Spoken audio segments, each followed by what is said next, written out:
a storm, a soldier, a family he never expected. When ex-Navy man John Miller opened his door one freezing night, he found a German shepherd mother with pups clinging to her. He thought he was saving them from the cold, but in truth, they were saving him from years of loneliness. This is a story of sacrifice, survival, and second chances. If you believe in quiet miracles, hit like, subscribe, and let us know which part of this journey touched you most. The mountains of Montana had a way of swallowing sound. On winter nights, the silence was so thick it pressed against the windows like a second wall. Inside a one-room cabin nestled on the edge of a ridge, John Miller sat by the cast-iron stove, watching the fire roll and snap like a living thing. The flames gave off heat that spread slow and uneven, leaving the far corners of the room still etched with frost. He didn't mind. Cold had become a constant, a companion that demanded discipline and gave him space in return. John was 37, with the build of a man who had carried too much weight too far. His broad shoulders and square frame hadn't softened even after years out of uniform. The Navy had taught him posture, the desert had carved it deeper, and solitude had cemented it. His hair, once the dark brown of wet bark, was now clipped short and threaded with early gray. A beard traced his jawline, trimmed close, not for style but for practicality. Longer whiskers caught the frost, and John had learned to keep cold an arm's length away whenever he could. His eyes were the clearest map of who he had become. Blue-gray, the color of lake ice before thaw, they gave nothing freely. They carried the weight of men he had known, of orders obeyed, of nights too long to tell apart. He had the quiet of someone who had seen more than he ever spoke of. The cabin bore the same austerity. A wooden rack by the door held a thick canvas coat, an old Navy-issue rucksack, and a coil of rope. Shelves lined with jars of beans, dried elk, and rice kept him through storms. On a chair rested a wool blanket, hand-stitched in a muted gray. It was the last thing his mother had made before passing. He kept it there, folded, like a photograph he couldn't bring himself to put away. John lived this way not because he had no place else to go, but because there was no one left to ask him to return. The Navy had stripped him down to bone and rebuilt him into steel, but once the uniform was gone, there had been no mission waiting, no family to draw him home. Montana's wilderness, brutal and vast, offered him what he needed: silence. The kind that was both punishment and relief. The night outside was savage.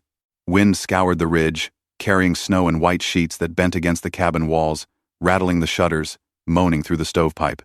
The thermometer nailed to the window frame had frozen at 20 below hours ago. John knew it was worse.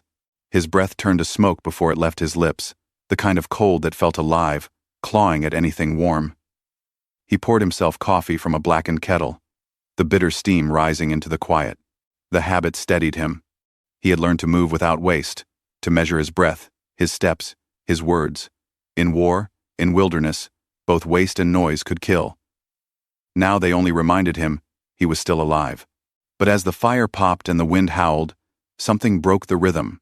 A sound so subtle it nearly folded into the storm. A knock. Not the crash of a branch, not the groan of shifting ice, but a deliberate contact. 3 taps, spaced as though by a hand that knew doors. John froze, mug half raised. His ears had been trained to separate chaos from intention, and this wasn't weather. He set the mug down slowly, every muscle remembering drills. The way to still the body but keep it ready. His hand brushed the rifle leaning against the wall, though he didn't lift it. He crossed the floor quietly, boots whispering against old boards.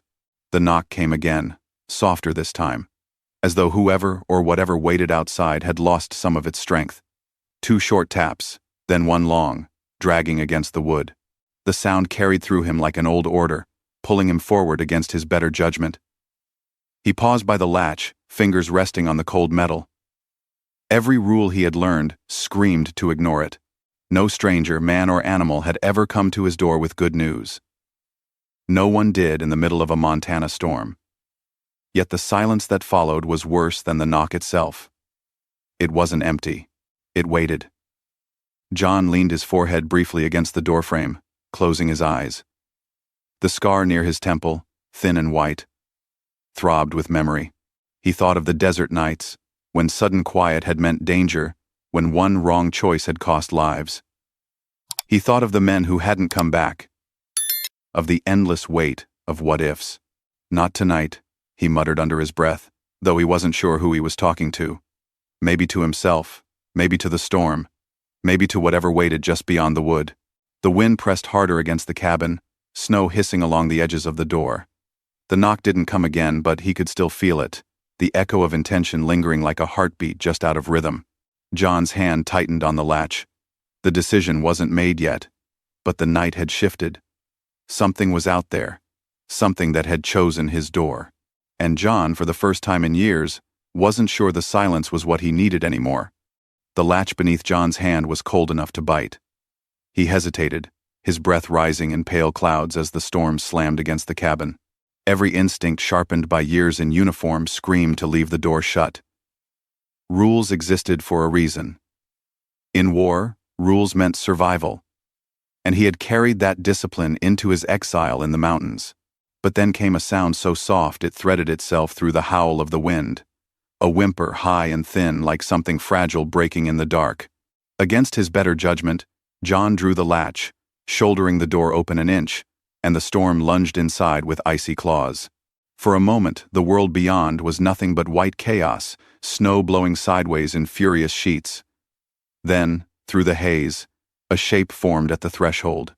At first it seemed part of the storm itself, a shadow rimmed in frost. But as the wind shifted, he saw her clearly.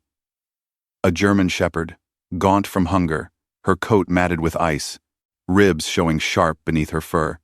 Her paws trembled on the porch, but her head remained lifted with quiet defiance. She was no stray begging for scraps. She was a mother making a last stand. Beneath her chest, pressed close to her legs, two small shapes shivered in the snow. Puppies. Their ears still too soft to stand upright, their bodies too small to bear the storm's cruelty. They leaned into her, trying to disappear into her body heat, eyes half shut against the biting cold. One let out a weak whine, a sound that reached past the door and straight into John's chest. He stood frozen, his hand braced against the wood, staring at the tableau framed by his porch light. One desperate mother. Two lives dangling on the edge of survival. His mind raced through rules drilled into him long ago. Don't feed what you can't protect. Don't let wild things into your camp. Don't let need blur your judgment. Those rules had saved him in deserts, where strangers sometimes meant explosives, in cities where a wrong door led to blood. They had built walls that kept him alive even after the Navy let him go. But here, in the heart of a Montana storm, those same rules pressed against him like armor that had grown too heavy to carry. He could hear his mother's voice, faint as memory, telling him something different. Help is a fire you share. It never dies when passed on. The shepherd's eyes locked onto his. Amber, steady and unflinching, they held none of the pleading he expected, none of the fear of a cornered animal. It was a gaze that measured him, as though she were deciding whether he was worthy of trust. In those few seconds, John felt the strangest inversion. He wasn't choosing whether to open his door to her. She was choosing whether to bring her pups across his threshold. That realization tightened his throat in a way he hadn't felt since the last day he stood with his unit. The wind shoved harder against the door, blowing snow across the floorboards. John's knuckles whitened around the edge of the frame. Logic screamed at him to push the door shut, bolt it, drown the sound of those whimpers under the roar of the storm, and go back to his fire. But his body didn't move. Instead, slowly, almost against his will, he widened the door. The cold hit like a blade under his coat, but he didn't flinch. The shepherd didn't move forward. Not yet. She stood half a paw back from the line of his door, body angled to shield her pups. Snow clung to her muzzle. Ice rimmed her whiskers. Yet her eyes never left his. She was making her bargain in silence. If you open the way, I will follow. The puppies shifted, one collapsing into the other, their tiny legs folding under them. John's chest tightened. He remembered carrying a wounded sailor once across a field of dust and fire, the boy's weight light as a bundle of twigs in his arms, life slipping away in shallow breaths. He hadn't saved him. The memory pressed against him now, raw and unrelenting, until the whimper outside became almost unbearable. His rules said close the door. His ghosts said otherwise. He crouched slowly, the movement deliberate, careful not to spook her. His hand, large and scarred, extended palm up, open, not reaching, only offering. The shepherd's ears twitched, her muscles coiled, but she didn't growl. She only breathed, her chest rising and falling in steady fog against the dark. For a long moment, nothing moved except the storm raging around them. Then, with the smallest shift of weight, she pushed her muzzle gently against the nearest pup, nudging it toward the threshold. The pup stumbled forward, clumsy paws sliding on the frozen boards, its eyes half closed, fur dusted white with frost. It made it barely a foot before collapsing in a trembling heap. The second pup, braver or perhaps more desperate, tumbled after, its nails clicking faintly against the wood as it scurried toward the thin slice of warmth escaping from the cabin. Both pressed against the crack of heat, whimpering softly, too exhausted to resist. John's pulse hammered. His hand hovered inches away from them, aching to lift their small bodies, but he held himself back, knowing one wrong move would break the fragile line of trust forming between him and their mother. He raised his eyes to hers again. She hadn't moved, but her head dipped, the faintest gesture, ambiguous yet decisive. It could have been exhaustion. It could have been an acknowledgement. But to John, in that moment, it felt like permission. The storm surged, snow swirling in angry gusts, carrying with it the reminder of every rule he was about to break. Still, John shifted his weight, steadying himself against the doorframe. The warmth of the stove reached his back, the cold of the blizzard slashed at his front, and between them lay this mother and her two shivering pups, waiting. His breath caught in his throat as he realized the hinge of choice had already swung, and he was standing in its center. And then, as if to seal the decision for him, the smallest pup lifted its head, letting out a faint, broken sound that was neither cry nor bark, but something in between, fragile, insistent, and alive. It cut through the storm, through his defenses, through every rule that had once defined him, until all that remained was the undeniable truth that silence had never been enough, and that tonight, his door had been chosen for a reason. The pups tumbled weakly into the cabin, their bodies collapsing on the rough wooden floor, as if the mere act of crossing the threshold had drained the last of their strength. Heat from the stove spread in thin ripples, wrapping them in the first touch of comfort they had likely felt in days. John's hand trembled as he reached for them, but before he could lay a finger on the smaller one, the shepherd stepped forward, her frame taut, her body forming a wall between him and her offspring. Her eyes, amber and sharp, bore into his with the same unwavering steadiness she had shown outside. This was no surrender. This was a conditional truce, granted only because the storm had forced her to it. She stood close enough for him to smell the mix of wet fur, cold air, and a metallic tang of hunger clinging to her. Her muscles rippled beneath her coat, worn down yet ready to spring if she thought he meant harm. John froze, his hand still suspended in the air, then lowered it slowly, deliberately, until it rested on his knee. He spoke in a voice that carried no command, only calm, the same tone he had once used to steady young sailors after firefights. "Easy now," he whispered, as though words alone could convince her he was no threat. The shepherd didn't blink. She remained planted between him and the pups, her breathing measured, every breath a reminder that this moment was as fragile as glass. John leaned back slightly, giving her space, and the tension in the air shifted but did not ease. The pups whimpered softly, curling against each other, their small chests rising and falling in uneven rhythm. The mother turned her head once, nudging them closer to her legs with her muzzle, then snapped her gaze back to John, as if daring him to test her resolve. He didn't. Instead, he moved away, standing and walking slowly to the stove. The kettle hissed faintly as he poured water into his cup, the simple act deliberate, his body language meant to show her that he would not press closer. He sipped the bitter coffee and let the silence stretch, broken only by the pop of burning wood and the wind clawing at the cabin walls. Time dragged on in this uneasy truce. The shepherd lowered herself eventually, curling around her pups, but her eyes never left John. Even when her lids drooped from exhaustion, one ear remained pricked toward him. He understood it. He had worn that same posture in deserts and alleys halfway around the world, resting but never relaxed, surviving in fragments of sleep, because danger had no courtesy to wait. Seeing it mirrored in her unsettled something deep in his chest, a recognition that survival was a language both man and beast could speak without words. The storm raged outside, howling like a wounded thing, but within the cabin the fire carved out a fragile oasis. John moved through the night with practiced quiet, feeding the stove, adjusting the draft, checking his rifle by the door. He told himself it was habit, yet every small sound outside set his muscles on edge. Once, when the wind dropped just enough to let silence breathe through, he thought he heard something else. A creak, a shift. Not the natural groan of ice-laden trees, but something heavier, deliberate. His pulse quickened. He set the cup down and crossed to the frost-lined window, rubbing a circle clear with his palm. The night was white and restless, snow sweeping across the ridge in endless waves. At first, he saw nothing but shifting shadows. Then his eyes caught at impressions in the snow, faint but fresh, half filled by drifting flakes. Boot prints. Too large.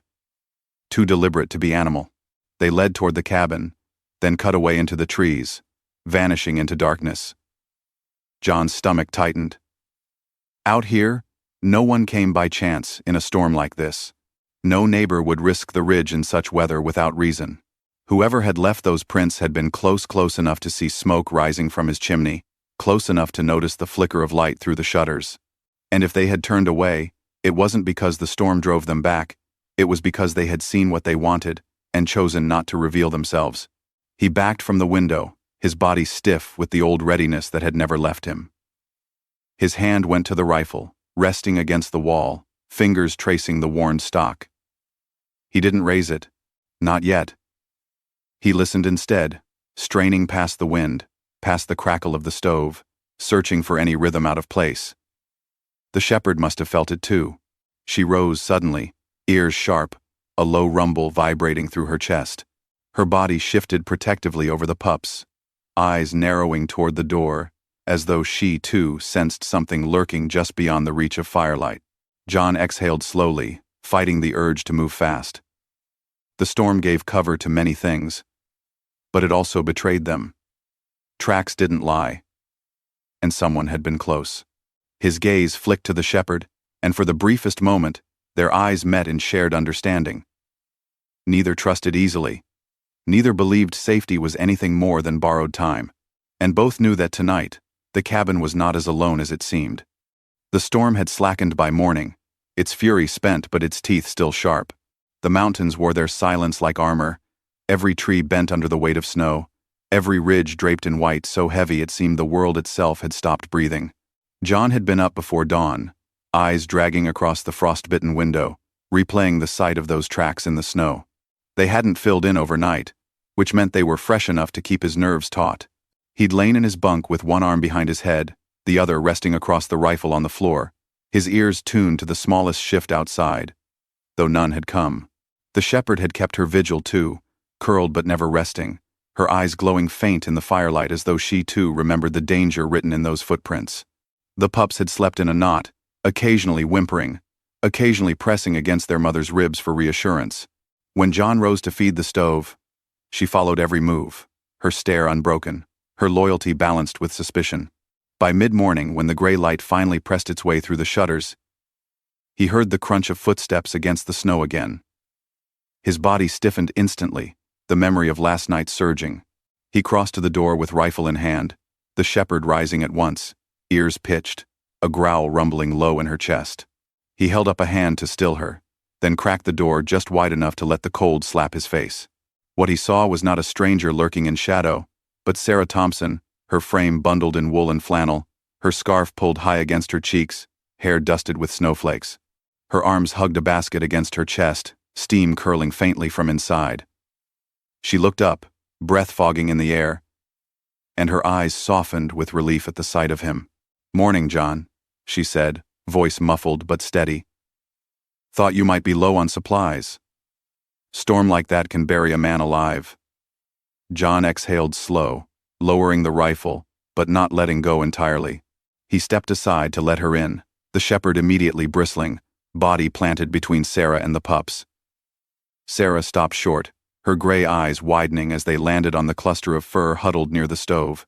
Well, I'll be damned, she murmured, tugging her scarf down. You've got company. She crouched slightly, not daring to move closer, but her gaze softened as she studied the mother and her pups. They came here on their own? John nodded once, the memory of the storm flashing across his mind. Showed up last night, almost frozen. Sarah's lips curved into something between admiration and sorrow. She set the basket on the table, the smell of bread and honey escaping into the room. Lucky they found you. The shepherd's growl deepened, though her stance remained measured, not aggressive. John moved a step closer to Sarah, his posture calm but watchful, as though to remind the dog that this woman was no threat. She doesn't trust Easy, he said. Sarah smiled faintly, though the expression carried a sadness of its own. Can't blame her. Trust will get you killed if you give it away too fast. Her eyes flicked to John, holding his for a moment longer than casual, then dropped back to the pups. She slipped off her gloves and carefully drew out a small jar from her basket. Honey, she explained. Helps when calves are too weak to nurse. Thought it might give these little ones a chance. She dabbed her finger and held it out cautiously, offering it not to the pups, but to the mother first. The shepherd sniffed, ears twitching, her nostrils flaring at the sweetness. For a long breath she hesitated, then flicked her tongue once, quick and deliberate. Sarah didn't move, only repeated the gesture, steady as stone, until the smallest pup stirred, catching the scent. She bent, dabbing a trace along its muzzle, and John watched as the tiny mouth opened, tongue flicking weakly. A sound escaped him, quiet, unintentional relief as the pup licked again, its body twitching with stubborn will. The shepherd leaned closer, nosing the pup as though urging it onward, her eyes never leaving Sarah. When the moment passed, Sarah stood slowly, brushing her hands on her coat. You did right to let them in, she said softly, her tone carrying more weight than casual praise. John didn't answer. He only poured her a cup of coffee from the kettle, setting it on the table beside the bread. They drank in silence for a while, the only sounds the crack of fire and the occasional whimper from the pups. But Sarah's gaze lingered on the frost-lined window, her expression shifting to something more serious. I should tell you, she began carefully. There've been poachers around. Lost 3 elk already, found carcasses stripped to bone not far from here. She paused, her eyes tightening. They're not the kind to scare easy, and they don't like being seen. I found traps on my land last week, cut one before it caught anything. John's jaw clenched. The memory of those boot prints replayed sharp and vivid. He didn't answer right away, his silence enough to make Sarah's gaze narrow. You've seen something, she pressed. He set his mug down, the sound heavier than intended, and looked at her fully. Tracks. Last night. Too close to the cabin. The words hung thick in the air, heavier than the storm's silence. Sarah's breath caught, then steadied. Then you know, she said, her voice firm. Whoever they are, they're watching. The shepherd lifted her head, ears pricked, a low growl vibrating through the room as though she too understood the weight of what had just been spoken. John's hand brushed the rifle near his chair, his blue-gray eyes fixed on the window where the snow still drifted, covering the trail but not the memory. Outside, the wilderness looked quiet, but quiet had never meant safe. The words about poachers still lingered in the room long after Sarah's voice had fallen quiet. John paced once by the window, the rifle leaning against the wall within reach, his mind caught between the prints he had seen in the snow and the threat Sarah's warning had carried. Yet it wasn't danger outside that shattered the thin shell of calm inside the cabin. It was the fragile silence of a pup that should have been crying. The soundlessness cut sharper than any storm. John turned and saw it at once. One of the smaller pups, its pale tan muzzle pressed into the wool blanket, its body too still, its breaths almost invisible, his chest clenched hard, the kind of sudden fear that stole every thought. He crossed the room in 2 strides and dropped to his knees beside the bundle. The shepherd was there instantly, her growl rumbling, teeth bared, her body pressing forward to block him. John froze, his hand hovering inches from the pup, eyes locked with hers. Easy, he said softly, the word breaking in his throat. The pup gave a faint twitch, a stuttered gasp that was more silence than breath. and instinct drowned every rule he had ever lived by. He reached anyway.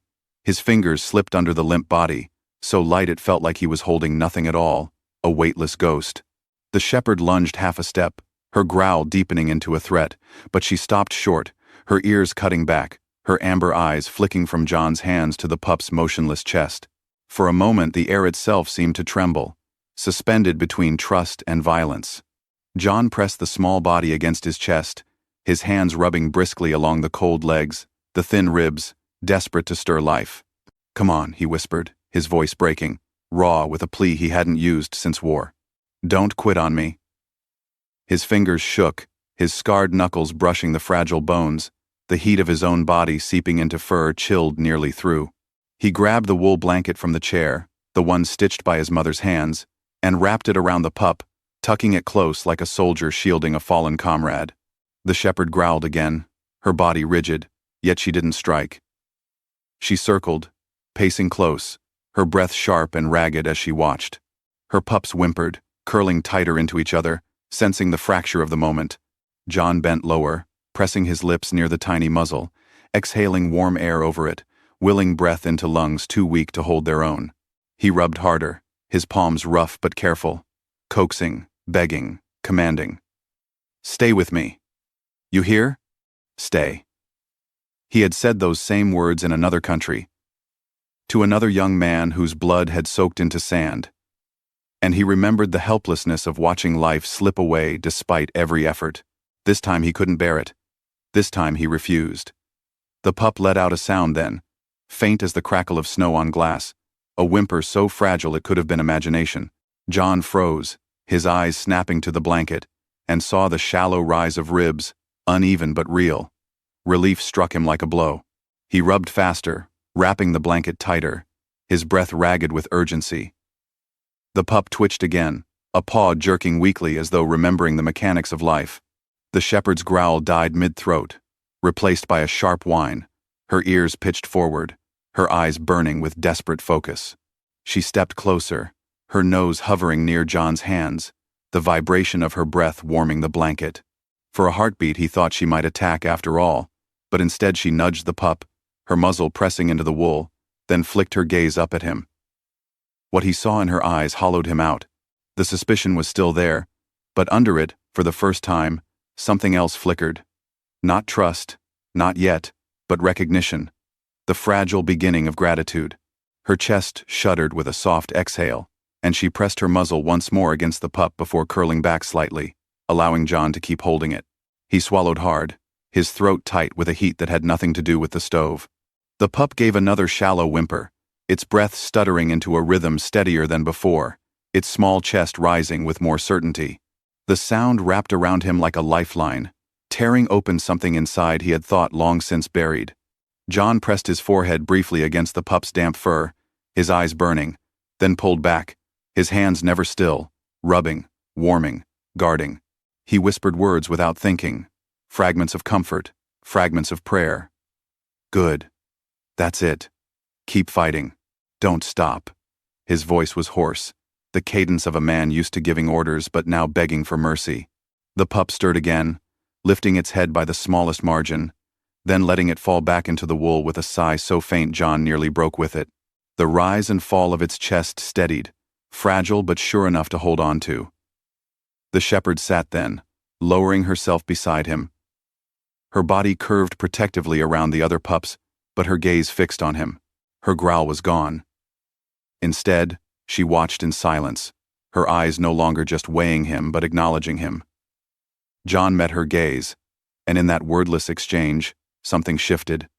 He felt it like the crack of ice giving way, like armor loosening after years of suffocating weight. He had fought so long to keep himself untouched, to obey rules that kept everything outside. But here was this dog, this mother, allowing him into her circle because he had fought for one of her own. It wasn't surrender. It was acceptance, fragile but real. Sarah, who had been watching from the chair with her hand pressed against her lips, finally let out a breath she had been holding. Her eyes glistened, though she said nothing, perhaps recognizing that words had no place here. The only sounds were the steadying breaths of the pup in John's hands, the whisper of the fire, and the slow, low hum of the shepherd's breathing as she leaned closer, her presence no longer warning but bearing witness. Outside, the storm had quieted, the silence pressing thick against the cabin walls. But inside, life had declared itself in the faintest, most powerful of ways. And though John did not speak it aloud, he knew something had changed in him too, something he could not yet name. The pup had survived the night, its breath steadier now though still fragile, and John felt a quiet weight lift from his chest each time he saw its tiny body twitch with stubborn life. The shepherd stayed close, her amber eyes softer now but still vigilant, her frame a living wall between the pups and everything else. Sarah had left at dawn, promising to bring more supplies if the storm allowed, and the cabin had slipped back into its rhythm of fire crackle, wind moan, and the cautious bond growing between man and dog.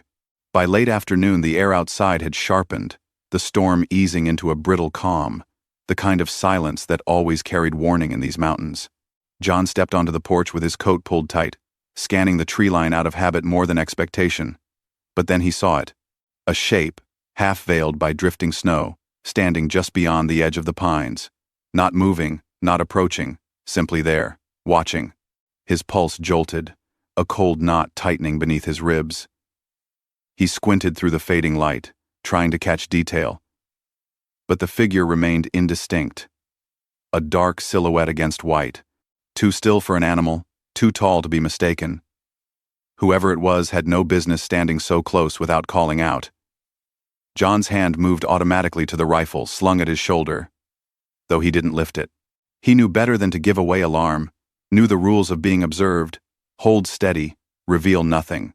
The figure didn't move. Then, after a long beat, it turned slowly, dissolving back into the line of trees until it vanished entirely. The forest swallowed it, like it had never been there at all. John stood frozen, the silence roaring louder than any storm. He scanned the snow, his trained eyes catching what others might have missed. The faint depressions of boots, deliberate, leading to the place where the figure had stood. Proof that he hadn't imagined it. He tightened his jaw, every instinct coiling into readiness. Whoever it was, they were patient. They had chosen to be seen. That was no accident. When he stepped back into the cabin, his face set hard. The shepherd rose immediately, pacing toward the door. Her hackles lifted as though she too had sensed the intrusion. She circled the pups, then stood planted, her eyes sharp on him, reading his body as if she knew something had shifted outside. John placed the rifle against the wall but left it within reach. The smallest pup whimpered in its sleep, unaware of the tension tightening the air. Later, when Sarah arrived again just before dusk, her boots heavy with clinging snow, John didn't waste time. He poured her coffee, let her settle by the stove, then told her what he'd seen. Her expression changed at once, the faint warmth she usually carried draining from her face until only steel remained. She lowered her cup, her gray eyes fixed on him with a gravity that silenced the room. "He's not gone," she said finally, her voice quiet but sharp as broken glass. "He's waiting." John leaned forward, elbows braced on his knees, his scarred hands clasped tight. "You think it's one of the poachers?" Sarah didn't answer right away. She stared at the fire, the reflection dancing in her eyes, and when she spoke, her voice carried something deeper than warning. "My husband died 10 winters ago," she began slowly. "Logging accident, they called it. Truth is, he was shot. Not clean. Not by mistake. By a man who thought the woods belonged to him, who thought anything that moved was his to take. They never found him. And men like that, they don't change. They just hide until they want again." Her words settled into the cabin like a weight too heavy to lift. John studied her, the fine lines carved deep around her eyes, the way her hands gripped the cup as though bracing against the memory. He realized then that Sarah's resilience wasn't born only from years of tending land alone, but from surviving something raw and violent, something that had left its shadow in her voice even now. She turned to him, her gaze fierce with certainty. "That man you saw out there? He didn't walk away because he lost interest. He walked away because he knew you saw him. And he'll come back. They always do." The shepherd gave a low growl then, almost as if echoing Sarah's warning, her body shifting protectively over the pups. The fire popped in the stove, the sound sharp in the quiet. John's throat tightened. He had known enemies who came with guns and orders, who attacked openly under foreign skies. But this felt different. This was patience stretched thin. Danger crouched in silence. He met Sarah's eyes, the same words circling between them without needing to be spoken. The fight wasn't over, it hadn't even begun. Outside, the forest lay still, snow pressing heavy against the pines, the last light of day bleeding into the horizon. Somewhere in that silence, footsteps waited, and John knew the next time they came, it would not be to watch. The night after Sarah's warning stretched longer than most, every groan of timber and hiss of wind carrying a weight that pressed down on John's chest. He slept in fragments, one hand near the rifle, his ears tuned for the smallest irregular sound. The shepherd stayed awake with him, her amber eyes gleaming faintly in the dark, her body curved protectively around the pups, as though she could hold the danger at bay by sheer will. When morning came, gray and merciless, snow still clawing across the ridge, John stirred to find the shepherd gone. Panic struck first sharp, unwelcome, before his eyes caught the fresh trail of paw prints leading from the porch into the white. He pulled on his coat and stepped outside, the cold burning his lungs with each breath. The storm hadn't relented, and the idea of her pushing into it, ribs sharp, paws cracked, left a hollow ache in his chest.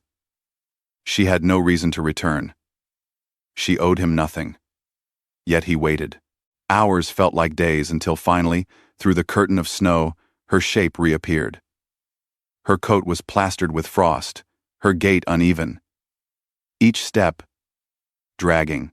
But clenched in her jaws was a rabbit, limp and dusted with snow, its small body proof of a hunt, one against odds crueler than most men could endure. She staggered up onto the porch, dropping the rabbit at the threshold, then collapsed onto her haunches, chest heaving, sides trembling with exhaustion. Her eyes flicked briefly to John, not proud, not begging, only resolute. She had gone out not for herself, but for them, for the pups huddled inside, waiting. John knelt, taking in every detail, the rawness of her pads, the frost clinging to her whiskers, the sharpness of her ribs against her skin. She hadn't eaten, he realized. She had burned what little strength she had left to bring this offering home. Something inside him cracked then, an old seam reopening. He carried the rabbit inside, laying it near the stove, the warmth beginning to lift frost from its fur. The pups stirred immediately, noses twitching, tiny bodies wriggling closer. The shepherd followed at a distance, her steps weak but her eyes still sharp, unwilling to collapse until she knew they were fed. John set to work with his knife, hands moving from memory, cleaning and cutting the meat into small strips. The smell filled the cabin, earthy and raw, stirring hunger deep in his belly. He hadn't eaten since the night before, and the storm promised no easy hunt for him either. But when the first pieces sizzled faintly on the pan, he didn't reach for them. He crouched, setting the food down near the pups. They tore into it clumsily, teeth clicking, their tiny growls rising as if each bite pulled life back into their frail bodies. The shepherd nudged them, guiding them, licking their faces between mouthfuls.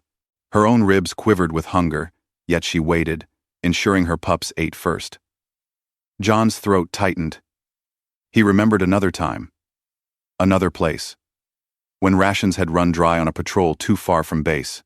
He remembered Private Allen, the youngest in his unit, pale and sick from fever, his legs buckling under the weight of his pack. The others had carried his gear, splitting it between them, even sharing what little food they had left. John could still see Sergeant Miller tearing his last protein bar into 3 pieces, passing them around, refusing to keep any for himself. "We eat together." Or, "We don't eat at all," he had said. Days later, Miller was gone, killed in a roadside blast that had spared no one else. The memory hit John with brutal clarity, the firelight flickering against faces long buried in sand. He looked at the shepherd then, her body trembling as she finally lowered her head to take a single bite only after her pups were full. The echo was undeniable. This dog, gaunt and scarred, was doing what Miller had done, what every soldier worth his oath had once done. Sacrificing. Choosing others over self. John felt the hunger gnaw in his own stomach, but when he lifted the pan, he turned it not toward himself but toward her. He placed the rest of the meat down within her reach, then sat back on his heels, watching. She hesitated, amber eyes flicking to him, measuring his intention. Then she bent, eating slowly, each chew precise, controlled, as if even now she refused to indulge while her pups rested beside her. John leaned against the wall, his hands loose on his knees, a sigh slipping out before he realized it. He hadn't shared a meal like this in years, not since those final days overseas, when every bite had been communion, every ration a covenant of survival. The room smelled of roasted rabbit and smoke, but beneath it was something heavier, something he hadn't allowed himself to feel in too long. Belonging. He rubbed at his jaw, eyes fixed on the pups now tumbling clumsily, bellies full, their tiny voices rising in playful whimpers. The shepherd curled around them, her breathing steadier, her eyes softer. For a moment, the cabin didn't feel like exile. It felt like purpose. His stomach growled again, sharp and hollow.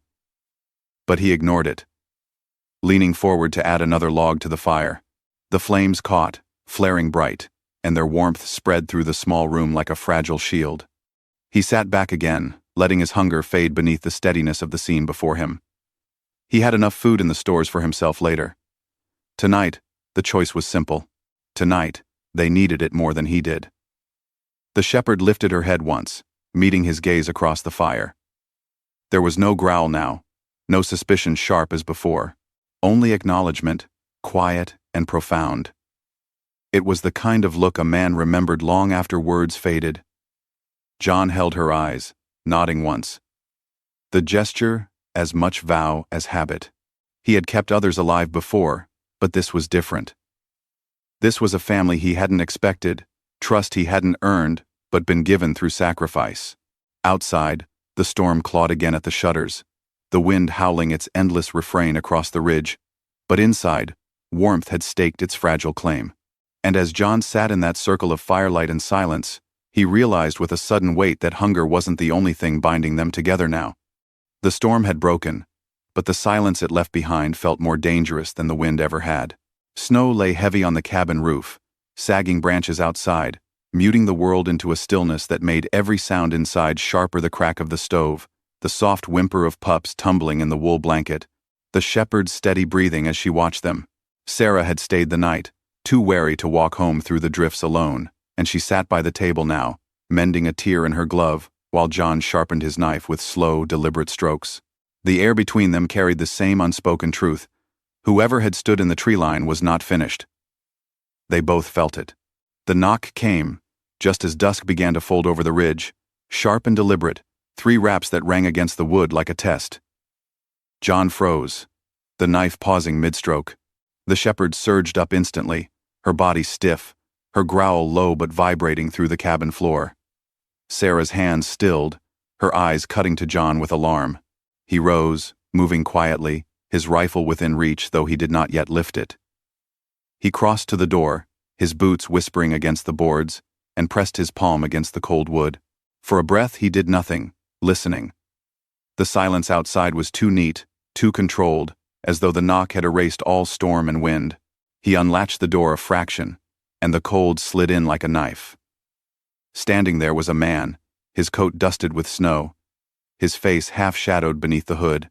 He was tall but narrow, his frame wiry, his movements calculated. His skin was wind-burned, his jaw unshaven, and a jagged scar cut from cheekbone to the corner of his mouth. His eyes, pale, sharp, unblinking, slid past John almost immediately into the cabin, where the pups stirred against the blanket.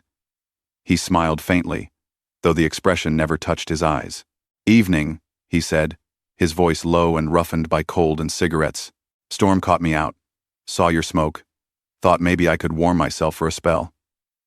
John studied him with the same scrutiny he had once used at checkpoints overseas.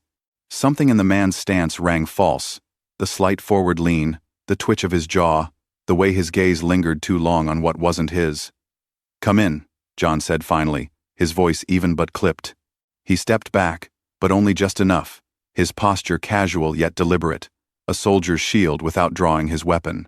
The man entered, stamping snow from his boots. He pulled back his hood, revealing hair streaked with gray at the temples, lines etched deep into his skin. He moved toward the stove with a practiced ease, as if he already knew the space. The shepherd bristled, placing herself squarely between him and her pups, her growl sharp now, warning layered with promise. The man smirked faintly, tilting his head. "Didn't expect to see dogs up here?" he remarked, though his eyes never left them. "They came to the door, same as you," John replied. Steady, his tone carrying no warmth. Sarah rose from the table, her movements careful, her body angled protectively near the pups. She gave the stranger a smile thin as paper, but her eyes were steel. "Storm's a hell of a place to get lost in," she said. "Funny how some folks find their way to the same cabin twice." The man's smile flickered, his gaze darting to her briefly, before settling back on the dogs. "Just lucky, I guess." He took the cup of coffee John set down for him, sipping it slowly, though his attention never strayed from the pups. The room thickened with silence, broken only by the faint whimper of the smallest pup pressing deeper into the blanket.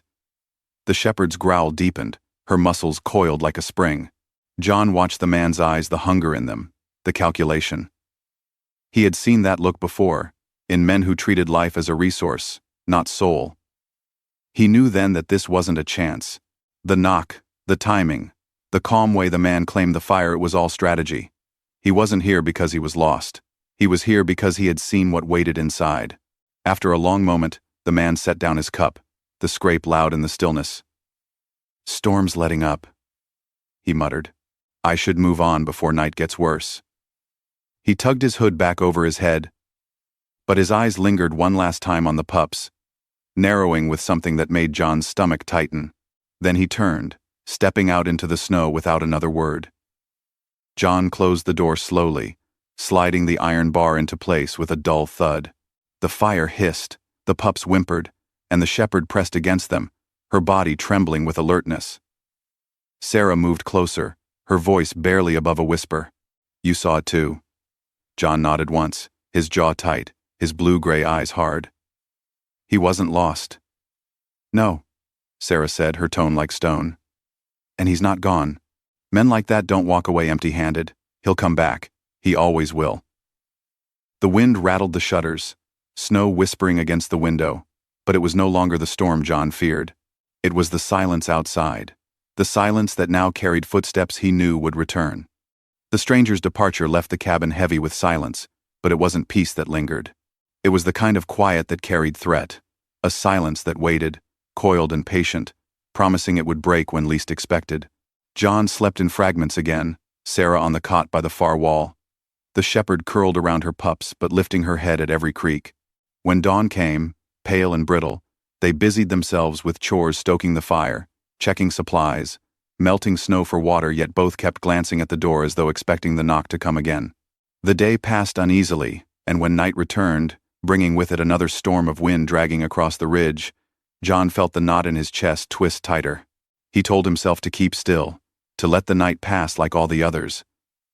But the shepherd had other plans. Near midnight she rose, her amber eyes gleaming in the firelight, and padded to the door. John watched her, frowning, as she pressed her nose against the crack, whining once, low and deliberate. He moved to stop her, but before he could, she pawed at the wood with a restless urgency. Against his better judgment, he opened the door a span. The storm hissed in, biting, and she slipped out into the darkness before he could catch her. The pups stirred, whimpering at her absence, and John's stomach tightened as he stared into the white void that had swallowed her. She was gone longer than he could stand.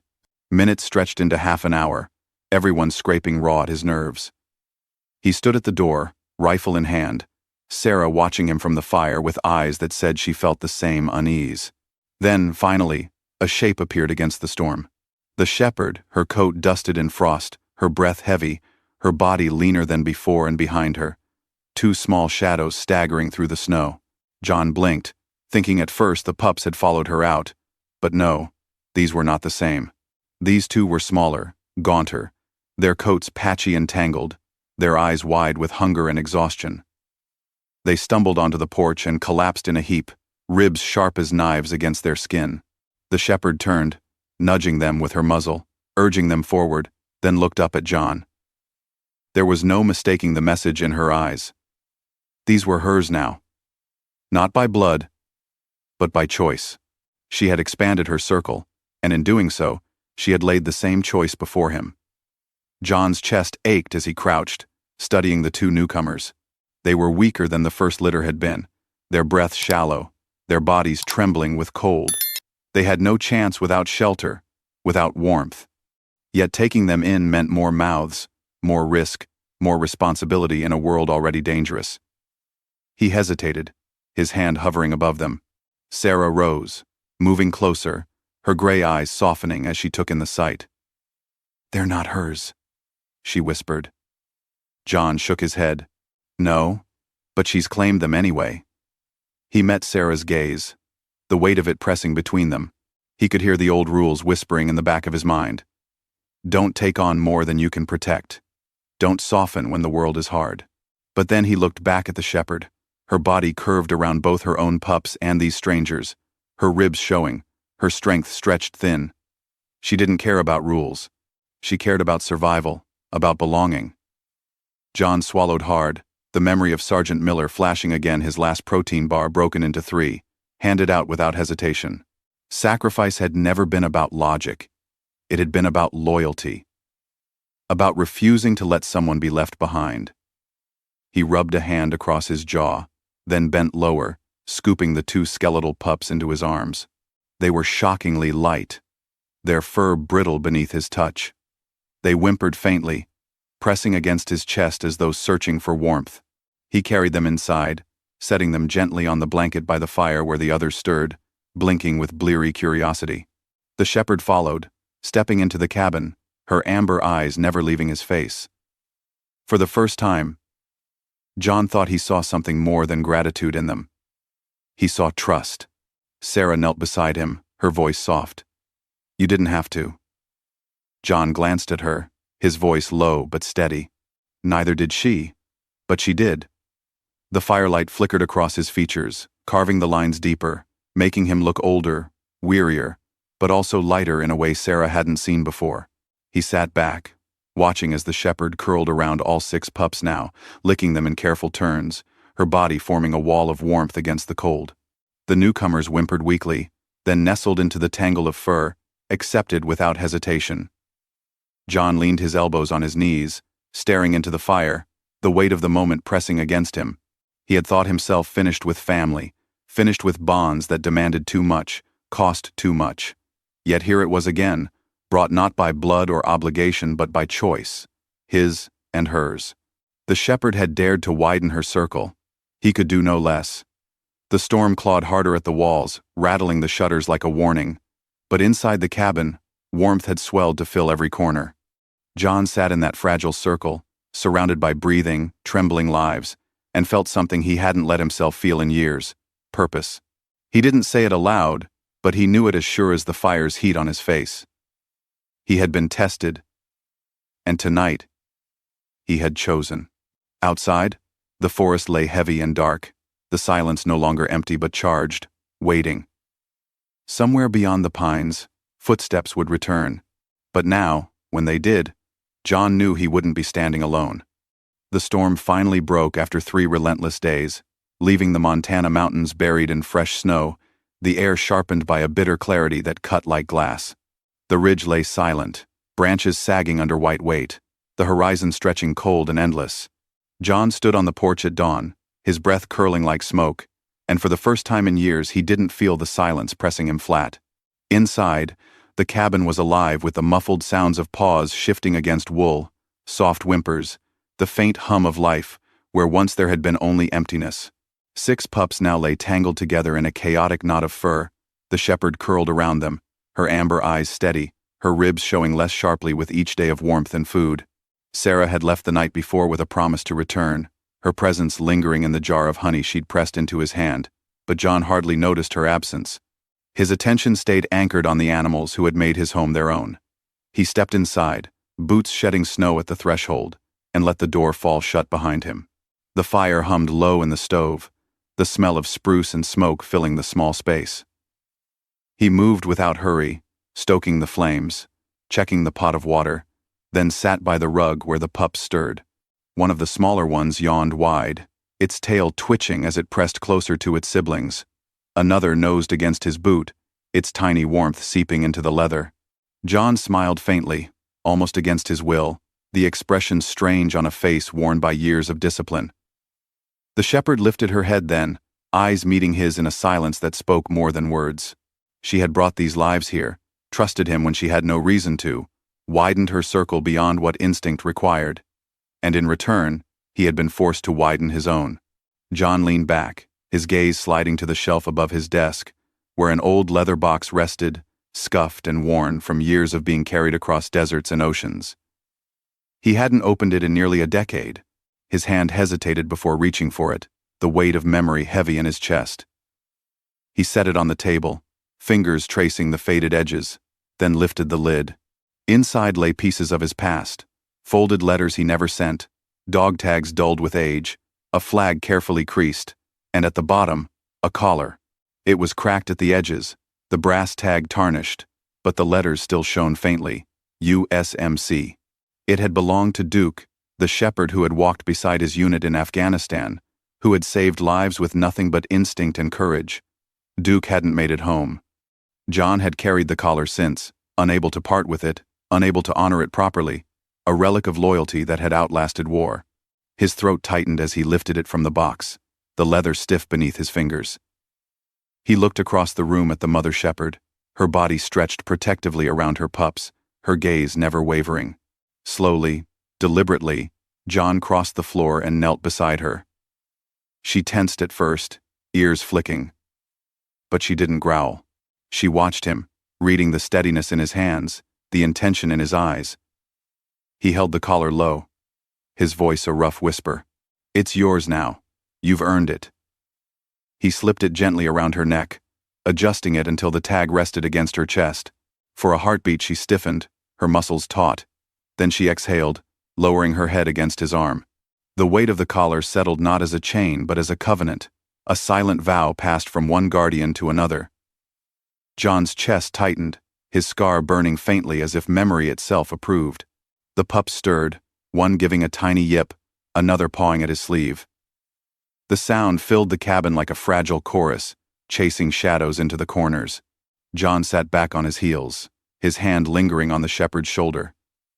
The fire cracked behind him, the storm's ghost whispering faintly at the shutters.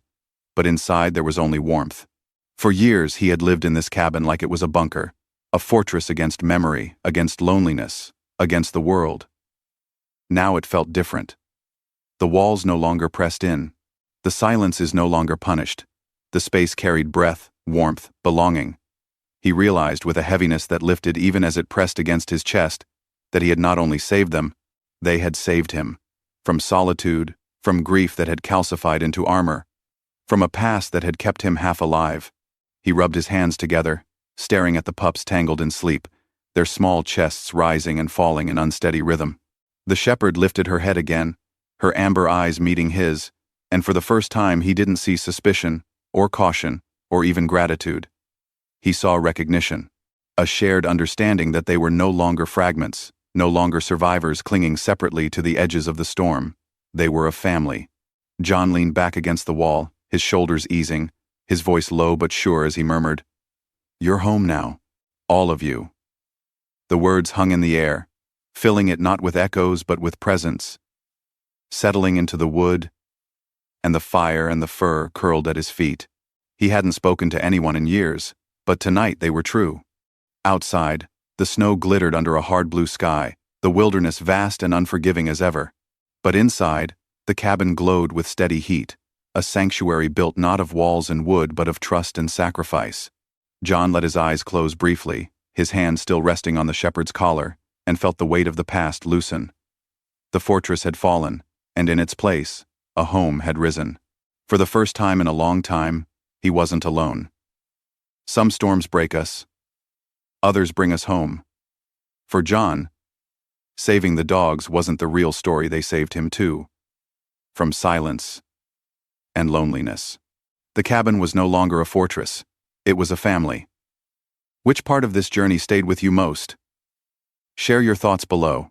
And if this story touched you, don't forget to like and subscribe for more stories of courage, love, and second chances.